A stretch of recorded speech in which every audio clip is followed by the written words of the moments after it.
एका साध्या पितळ आणि तांब स्वच्छ करणाऱ्या पावडरने महाराष्ट्रात अनेक घरांमध्ये जागा कशी मिळवली माहिती आहे?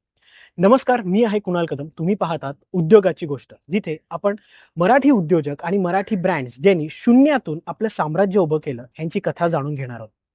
एक काळ असा होता की पितळ आणि तांब्याची भांड स्वच्छ करणं आणि त्यांना चमकवणं हे कष्टाचं काम होतं. 1980च्या दशकामध्ये पितळ आणि तांब्याची भांडी महाराष्ट्रात अनेक घरांमध्ये वापरली जायची. पण त्यांना चमकवणं, त्यांना साफ करणं ही त्याच्या तारेवरची कसरत होती.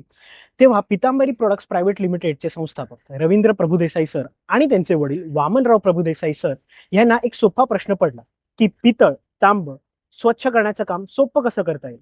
1985 ते 1986 या सुमारात त्यांनी पितांबरी या नावाने क्लिनिंग पावडर बनवली. बरं, पितांबरी हे पितळ आणि तांब यावरून नाव ठेवण्यात आलेलं आहे.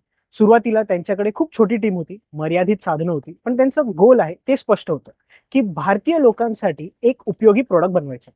नंतर काय, त्यांची जाहिरात बायको गेली माहेरी काम करी पितांबरी ही प्रसिद्ध झाली. लोकांना फक्त एक प्रॉडक्ट नाही, तर घर कामात मदत करणारे एक साथीदार मिळाले.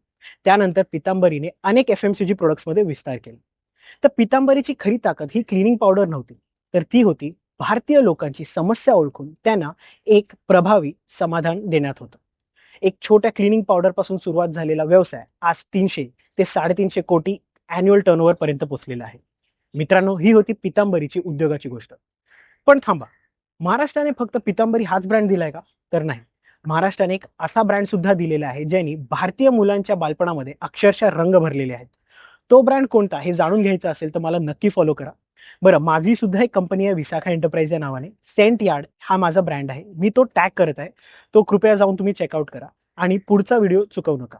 धन्यवाद. मी आहे कुणाल कदम आणि तुम्ही पाहत आहात उद्योगाची गोष्ट.